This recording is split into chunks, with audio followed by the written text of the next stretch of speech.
Hello students, BA third year की आज की क्लास में हम संयुक्त राष्ट्र संघ के बारे में पढ़ेंगे। संयुक्त राष्ट्र संघ के सामान्य परिचय की बात करेंगे। आज हम केवल संयुक्त राष्ट्र संघ है क्या इसके बारे में बात करेंगे। और संयुक्त राष्ट्र संघ से भी पहले मैं केवल संघ की बात करूंगा कि संघ क्या होता है। भारत एक संघ है। इसका मतलब है कि भारत में विभिन्न इकाइयां जो है वो एक संघ में संगठित है। दूसरी बात इसमें यह कि संघ बनने के लिए जरूरी होता है कि जो भी इकाइयां अपने आप को एक संघ के रूप में बांधने के लिए राजी हुई हैं, वे सब क्या हो, भौगोलिक रूप से एक दूसरे के नजदीक स्थित हो, आर्थिक रूप से उनमें बहुत बड़ा अंतर ना हो और उनमें एक दूसरे के साथ सम्मिलन करने की इच्छा हो। इस आधार पर ही किसी संघ का निर्माण हो सकता है। तो जब हम संयुक्त राष्ट्र संघ की बात करते हैं तो यहाँ पर एक अलग अर्थ निकलकर हमारे सामने आता है।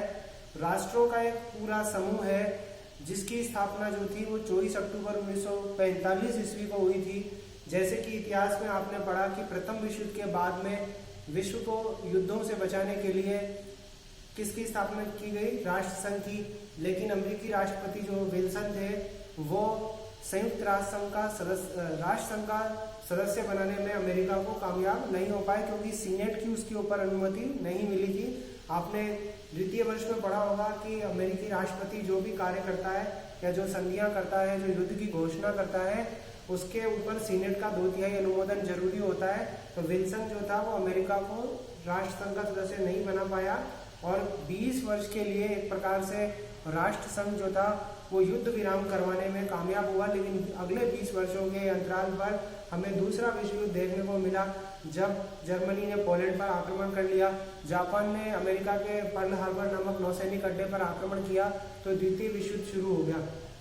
द्वितीय विश्व युद्ध इतना ज्यादा भयानक था, इसका रूप हम किस रूप में देख सकते हैं कि हमने देखा कि हिरोशिमा और नागासाकी पर परमाणु बम गिराए गए और उन परमाणु बम से पूरी मानव सभ्यता जो थी वो नष्ट हो गई, जिसके बाद आवश्यकता महसूस की जाने लगी कि दुनिया को युद्ध से बचाया जाए और परमाणु विभीषिका से और हथियारों की विभीषिका से बचाया जाए। इसके लिए संयुक्त राष्ट्र संघ नामक संस्था की स्थापना जो थी वो की गई और ये संस्था जो है वो आज भी बनी हुई है और इसमें 193 सदस्य जो है वो बने हुए हैं। आरंभ में संयुक्त राष्ट्र संघ जो था वो शीत युद्ध का शिकार हुआ और संयुक्त राष्ट्र संघ को अपनी कार्रवाइयों को करने में या सुरक्षा परिषद को कार्रवाई करने में महाशक्तियों के पास में जो निषेधाधिकार था, वीटो का जो अधिकार था, उसकी वजह से उन्हें उसको सुरक्षा परिषद को कोई भी कार्रवाई करने में विलंब हुआ, जिसके बाद में शांति के लिए एकता प्रस्ताव जो था वो लाया गया था। तो आज हम संयुक्त राष्ट्र संघ की बात करेंगे। भारत इसकी स्थापना से इसका सदस्य है। उस समय भारत एक संप्रभु राष्ट्र नहीं था, लेकिन फिर भी 51 राष्ट्रों में जो इसके संस्थापक सदस्य थे उनमें भारत भी शामिल था। तो देखिए, यूएनओ अस्तित्व में आया 24 अक्टूबर 1945 ईस्वी को और प्रतिवर्ष 24 अक्टूबर को हम संयुक्त राष्ट्र स्थापना दिवस मनाते हैं। और संयुक्त राष्ट्र संघ के संविधान में 19 अध्याय और 101 अनुच्छेद बताए गए हैं। 19 अध्याय और 111 अनुच्छेद बताए गए हैं और इसमें हम ये कह सकते हैं कि यूएनओ का जो प्रधान कार्यालय है वो कहाँ पर स्थित है, न्यूयॉर्क में इसका कार्यालय स्थित है। इसका प्रधान कार्यालय कहाँ पर स्थित है, न्यूयॉर्क में स्थित है। फिर देखिए यूएनओ के 6 अंग कौन कौन से हैं। नंबर 1 महासभा, नंबर 2 सुरक्षा परिषद, नंबर 3 आर्थिक सामाजिक परिषद, इसके बाद में न्यास परिषद, इसका काम समाप्त हो चुका है। जैसे आपने गांधी का ट्रस्टीशिप का विचार पढ़ा था, उसी तरह के इसके कार्य थे। फिर सचिवालय, फिर अंतर्राष्ट्रीय न्यायालय, सचिवालय और अंतर्राष्ट्रीय न्यायालय, इस तरह से इसके 6 अंग बताए गए हैं जिनके बारे में हम अध्ययन करेंगे। मुख्यतः संयुक्त राष्ट्र संघ ने क्या क्या काम किए, कितना दुनिया को युद्धों से बचाया, परमाणु विभीषिका से बचाया, हथियारों की होड़ को कितना कम किया, और शस्त्र कितना नियंत्रित किए, वो सब चीजें हम देखेंगे। और आज ये देखेंगे कि यूएनओ कितना सफल है, इसकी कितनी आवश्यकता है और इसमें बदलाव किए जाने की कितनी आवश्यकता है, भारत को सुरक्षा परिषद का स्थायी सदस्य बनाया जाना चाहिए या नहीं बनाया जाना चाहिए, इसके आकार में बदलाव होना चाहिए नहीं होना चाहिए, संयुक्त राष्ट्र संघ के पास में अपने कौन से संसाधन है जिनके माध्यम से वो कार्य करता है या वो आर्थिक संसाधनों के लिए महाशक्तियों पर निर्भर करता है, इन सब चीजों का हम अध्ययन करेंगे। अब देखिए, सुरक्षा परिषद में सदस्यों की संख्या जो है, अगर आपसे ये कहा जाता है कि है ना संयुक्त राष्ट्र संघ की सदस्यता का मतलब संयुक्त राष्ट्र संघ के कौन से अंग की सदस्यता से लिया जाता है, तो आप कहेंगे महासभा। आज 193 के 93 देश जो संयुक्त राष्ट्र संघ के सदस्य हैं वो महासभा के सदस्य हैं। इट मीन्स संयुक्त राष्ट्र संघ की सदस्यता का मतलब या महासभा की सदस्यता का मतलब किससे लिया जाता है, संयुक्त राष्ट्र संघ की सदस्यता से लिया जाता है। और महासभा के सदस्यों की संख्या कितनी हो गई, 193। अब सुरक्षा परिषद के सदस्यों की बात करें तो कुल मिलाकर 15 सदस्य हैं, 5 स्थायी और 10 अस्थायी। 5 तो स्थायी बताए गए और 10 अस्थायी बताए गए। अब देखिए कि 1965 में चार्टर में एक संशोधन के जरिए अस्थायी सदस्य जो थे वो 6 से बढ़ाकर 10 कर दिए गए। मतलब पहले 6 ही होते थे, स्थायी 5 होते थे, अस्थायी 6 होते थे और सदस्यों की संख्या कितनी होती थी, 11। लेकिन 1965 में चार्टर में एक संशोधन के जरिए अस्थायी सदस्यों की संख्या 6 से बढ़ाकर 10 कर दी गई। दक्षिण अफ्रीका 5 नए स्थायी सदस्य जो है वो हमने देखे कि 1965 में जो चार्टर था उसमें संशोधन करके जोड़े गए।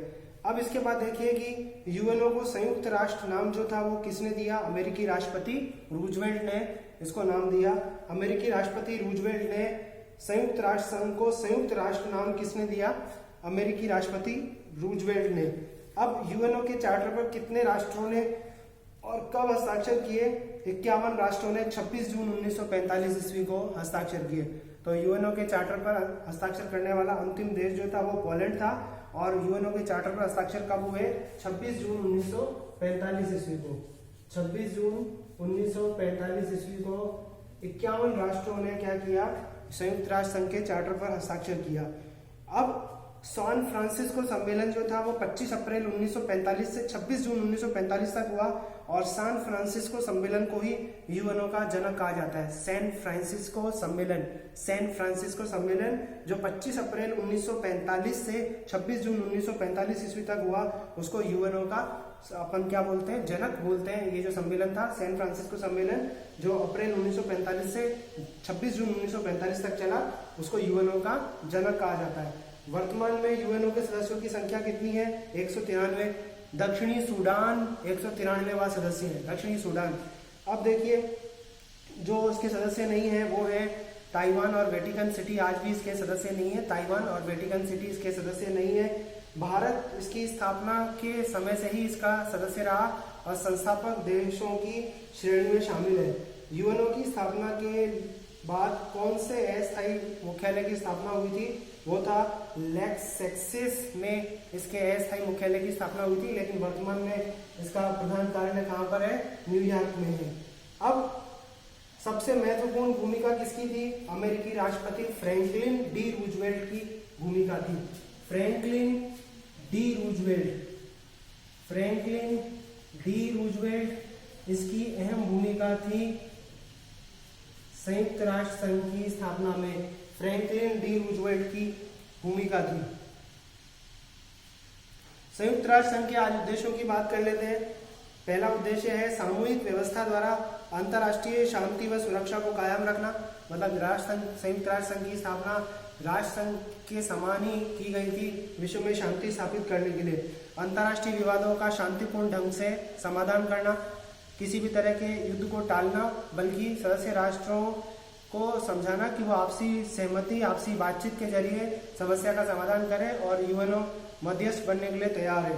राष्ट्रों के आत्मनिर्णय के अधिकार को मान्यता देना तथा साम्राज्यवाद, उपनिवेशवाद और नव उपनिवेशवाद का खात्मा करना, ये भी इसका उद्देश्य है। भारत ने अपनी विदेश नीति की जब शुरुआत करी थी और अंतरिम सरकार का गठन हुआ था तब नेहरू ने कहा था कि हम अपनी विदेश नीति का स्वतंत्रता पूर्वक संचालन करेंगे, साम्राज्यवाद, उपनिवेशवाद और नव उपनिवेशवाद का हम विरोध करेंगे।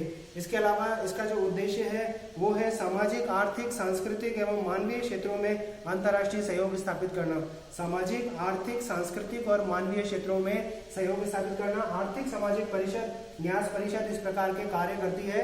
आर्थिक, सामाजिक, सांस्कृतिक और मानवीय क्षेत्रों में अंतर्राष्ट्रीय सहयोग स्थापित करना, ये इसके प्रमुख उद्देश्य बताए गए हैं। मतलब विश्व में शांति स्थापित करना, शस्त्रों की होड़ को रोकना, शस्त्र नियंत्रित करना, राष्ट्रों के झगड़ों का समाधान शांतिपूर्ण ढंग से करवाना, आर्थिक, सामाजिक, सांस्कृतिक क्षेत्रों में कार्य करना और निर्धन, गरीब, पिछड़े हुए देशों की मदद करना या जो राष्ट्र आक्रमण का शिकार हुआ है उसकी मदद करना और दुनिया के बलशाली देशों को आक्रामक कार्रवाइयों को निर्बल राष्ट्रों के विरुद्ध करने से रोकना, ये सारे संयुक्त राष्ट्र संघ के उद्देश्य हैं। अब संयुक्त राष्ट्र संघ के चार्टर की धारा 2 में 7 मौलिक सिद्धांत बताए गए हैं। यूएनओ के 7 मौलिक सिद्धांत कहाँ बताए गए? यूएनओ के चार्टर की धारा 2 में या अनुच्छेद 2 में इसके 7 मौलिक सिद्धांत बताए गए हैं। अब इसके बाद में हम देखते हैं कि अंतर्राष्ट्रीय न्यायालय में न्यायाधीशों की संख्या कितनी होती है? 15 होती है। कार्यकाल इनका 9 होता है। अंतर्राष्ट्रीय न्यायालय का मुख्यालय हॉलैंड के हेग नगर में है। अंतर्राष्ट्रीय न्यायालय का मुख्यालय हॉलैंड के हेग नगर में।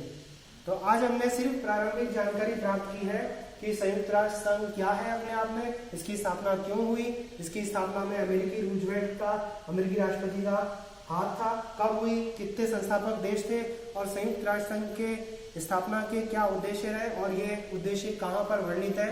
इस तरह की चीज आपको बतानी थी, मैंने आज आपको बताई। इसके अंदर संयुक्त राष्ट्र संघ का आरंभिक परिचय दिया।